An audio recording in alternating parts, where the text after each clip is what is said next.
नमस्कार दोस्तों, आप देख रहे हैं ए न्यूज टुडे। दोस्तों, आज देश के इतिहास में एक नया अध्याय लिख दिया गया है। जो सरकार सालों से यह घमंड पाले बैठी थी कि हमारे राज्य में इस्तीफे नहीं होते, आज उसी सरकार को देश के छात्रों के सामने घुटने टेकने पड़े हैं। शिक्षा मंत्री धर्मेंद्र प्रधान को आखिरकार अपने पद से इस्तीफा देना ही पड़ा। जी हाँ, यह कोई मामूली खबर नहीं है। यह जीत है उन लाखों छात्रों की जो सड़कों पर लाठियां खा रहे थे। यह हार है उस अहंकार की जो जनता की आवाज को दबाने का काम कर रहा था।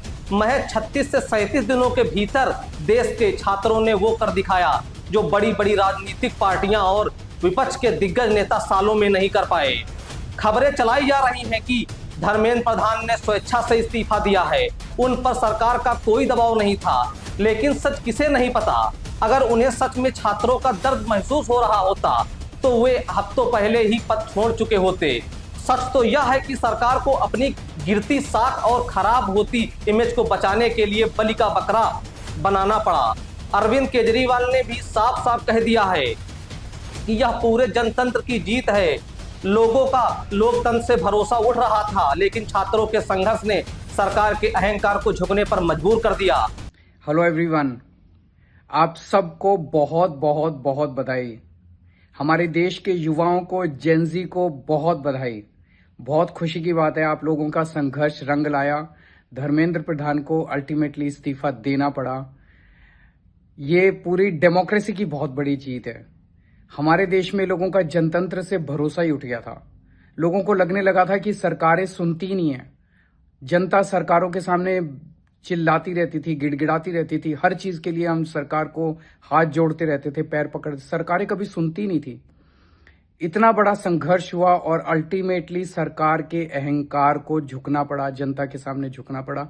ये बहुत बड़ी जीत है, पूरे जनतंत्र की जीत है, डेमोक्रेसी की जीत है। और सरकार को भी अब समझ लेना चाहिए कि आपको जनता की सुननी पड़ेगी।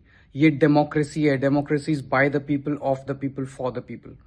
मैं उम्मीद करता हूं कि सरकार नीट के सिस्टम को ठीक करेगी ताकि अगली साल अब से पेपर लीक होना बंद हो जाए इस देश के अंदर। अब हमारे बच्चों को आत्महत्या ना करनी पड़े। लेकिन सवाल यह है कि क्या सिर्फ एक इस्तीफे से छात्रों के साथ हुआ अन्याय धुल जाएगा? जवाब है बिल्कुल नहीं। जंतर मंतर पर बैठे छात्रों और आंदोलन का नेतृत्व कर रहे अभिजीत दिपके ने साफ शब्दों में ऐलान कर दिया है कि आंदोलन अभी खत्म नहीं हुआ है। सरकार भले ही सोच रही हो कि एक इस्तीफा देकर मामला शांत करा दिया जाएगा, लेकिन कांकरोच जनता पार्टी ने साफ कर दिया है कि 3 में से अभी सिर्फ एक मांग पूरी हुई है। 2 बड़ी मांगे अभी भी बाकी हैं। पहली मांग है नीट और परीक्षा धांधली की वजह से जान गंवाने वाले छात्रों के पीड़ित परिवारों को 1-1 करोड़ रुपए का मुआवजा दिया जाए। दूसरी मांग है 20 तारीख को शांतिपूर्ण प्रदर्शन कर रहे बेकसूर छात्रों पर बर्बरता से लाठियां बरसाने वाले पुलिस अधिकारियों और पुलिस कर्मियों पर कड़ी कार्रवाई की जाए।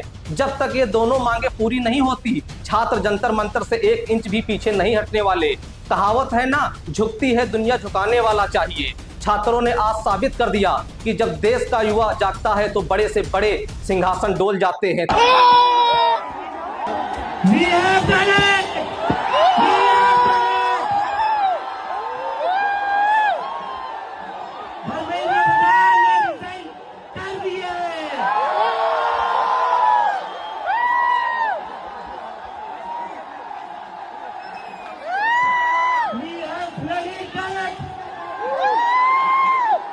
क्या कहते थे? इस सरकार में इस्तीफे नहीं होते। क्या कहते थे? इस सरकार में इस्तीफे नहीं होते। हम कहना चाहते, झुकती है दुनिया, झुकाने वाला चाहिए।